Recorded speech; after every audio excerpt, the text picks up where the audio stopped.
Hello, welcome back. Sorry for the delay. I am re-recording it because various things with computers, I had to start all over. So first I want to just briefly give an update. I know a couple weeks ago I'd mentioned that there'd probably be some changes to my scheduling and posts, and we've had a few more just priority changes and things added to our schedule in life, and so I'm going to actually have this be my last consistent weekly video. I might still post things here and there, maybe once a month, try and do a review of what I made during the month. But this is week 40, and I think just for the sake of sanity in real life, it'll be the last one. It'll be a 40-week project. I think that is a nice round number. So thank you for watching. I'm still kind of amazed and surprised that more than my mom and friend are watching this. But yeah, don't expect to see another episode coming next week necessarily. But now that I've gotten that out of the way, let's talk about what I made this week. I finally got back to the sewing desk and made a few different things. So I've got a work in progress sweater, which is made out of a nice rayon waffle knit that I got from Fabric Mart it was $2 a yard. And so I'm using the same pattern that I traced off of a sweater I own.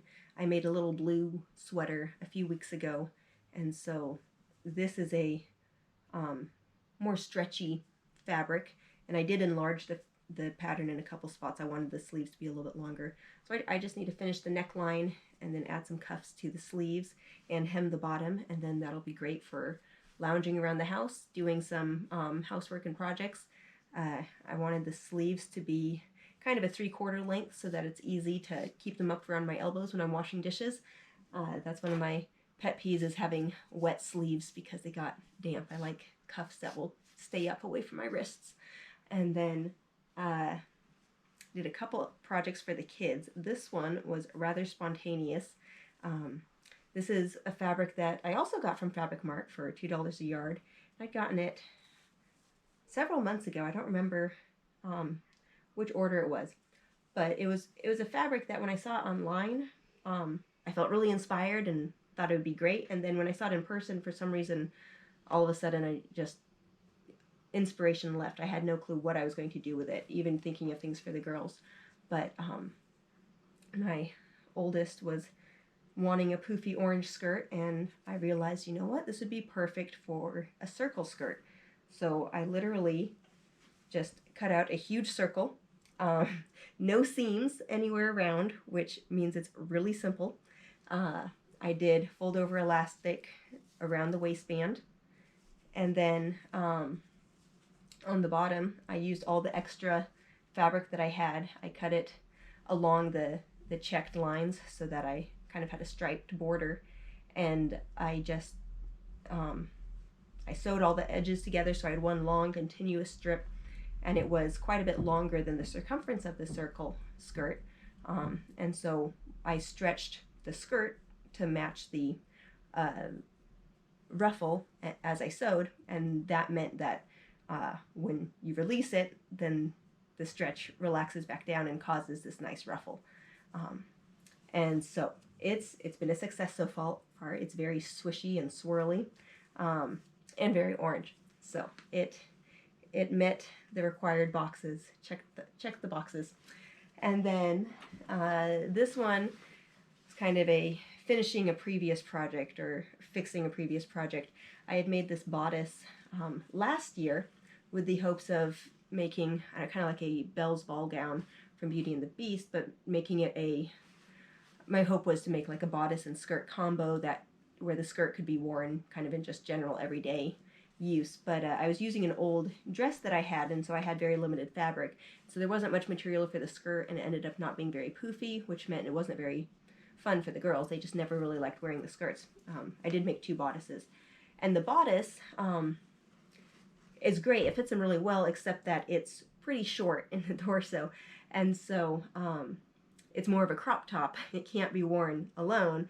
And the skirt would sit down at their waist, and there'd be, a huge gap at their midriff, which does not work. So I used some of that yellow fabric that I'd gotten at the thrift store, one of those 50-cent bundles that I'd showed you, and I cut it into a bunch of different, it was kind of an pieced, um, odd piece of fabric, odd cut. So I pieced out as many rectangles as I could out of it and pieced those together, added some pleats, and then just added the skirt to the bodice. And this has been worn multiple times since I finished it, and a request has been made for a yellow underskirt that goes all the way down to the ground. So that will finish the costume if it wants to be used as a costume, but otherwise it's been used as a walking to the park playing in the leaves dress. And then final project is another something for me. So there's a pattern book called Breaking the Pattern from the creators of Named Pattern, which is an independent pattern company. And they have very neat designs. Everything's very clean cut, and there's always kind of a special design element that makes it a little bit more than just a simple shirt or a simple pair of pants. And so in their book, they have several different patterns, and each one has kind of different ways where you can change it up, which is why it's called Breaking the Pattern. So this is kind of their t-shirt pattern, and this variation of it is the Ruska knot dress. And so they have a couple different variations using some of the same pattern pieces, which is nice because it means you can cut the pattern pieces once and cut a couple different things off of it, which I always like to save cutting time and paper. But I'm excited about this. This is it's still in the trial phase. I basted the side seams together just to see how it fits and see what changes I need to do, but so far I'm really excited about it. I'm going to do some basic changes at the waistline. I'm going to take out about an inch or so just to snug it up a little bit. I want the silhouette to be a little more snug rather than loose, and that's just my personal preference. And then I need to hem the sleeves. I'm also going to take out, the pattern calls for side slits or vents at the bottom hem, and this is a very stretchy fabric, so I don't think I need the side slits to improve mobility. I'm going to be able to move around just fine without them, and I prefer my dresses to be knee length or a little bit below, and this will fall right at my knees. I didn't have enough fabric to lengthen it more than that, and so the side slits I feel would just make me feel paranoid that I'm showing more leg than I want to. So I'm just going to sew the seam all the way down to the hem. But I'm excited about it. I like the little detail of the knot, which it's a simple, they just do a nice pattern piece. It's basically half of the front bodice, and then they add this long strip here, and then you tie them together. But I like the interest that adds. It kind of brings it up a level from, really casual t-shirt dress to something that you can actually dress up and have it be a little more elegant. But I'm really excited about it. So this will be hopefully finished soon, and I'll be able to wear it to church and yeah, see what other functions I have that warrant a dress. But those are my big sewing projects this week. I have a lot more planned. We'll see if they get done.